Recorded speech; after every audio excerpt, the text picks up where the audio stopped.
Quick update lang muna tayo mga idol, kakalabas lang ng balita na ito ang si LeBron James nga daw ay papasok nga sa free agency ngayong summer. Ayon nga yun sa kanyang agent mga idol na si Rich Paul ng Clutch Sports. First time nga to mga idol sa karir ni LeBron na mag-opt out nga ito sa kanyang contract na pwede naman since meron nga siya player option sa kanyang huling taon dito sa Los Angeles Lakers. Sa ngayon nga ay merong 4 na kupunan na maaaring puntahan ni LeBron James. Una na nga dyan ang Los Angeles Lakers. Maaari pa nga rin bumalik itong si LeBron sa LA Lakers dahilan nga ng bagong contract. Maaari nga rin na isa itong strategy para sa kanyang anak na si Bronny.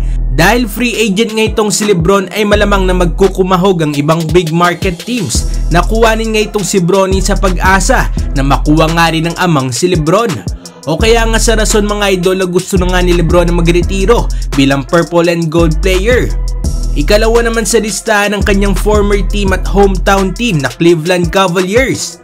Umugong nga nakaraan ng posibilidad na pagbabalik nga ng hari sa Cleveland Cavaliers matapos yang ginawa nitong pagsuporta sa NBA playoff game ng Cubs. Maaari nga rin na dito na nga siya pumunta upang magretiro sa kanyang first team nga sa NBA.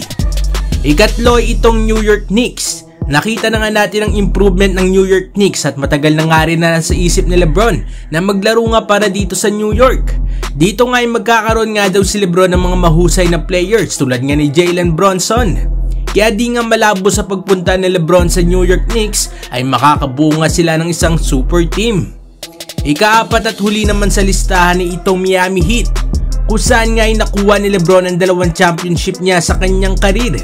Minahal na nga rin itong si LeBron noon sa Miami Heat at kita naman na nagustuhan nga rin ni LeBron noon ang paglalaro nga para dito. Ano masasabi ninyo dito mga idol? Sino nga ba sa 4 na kupunan na ito ang pupuntahan ni LeBron James? At mananatili nga kaya itong si LeBron sa Los Angeles Lakers o babalak na nga nitong lumipat ng ibang kupunan? Mag-komenta sa baba at ating babasahin yan. Huwag kakalimutan na mag-like and subscribe para sa iba pang balitang NBA. Maraming salamat po.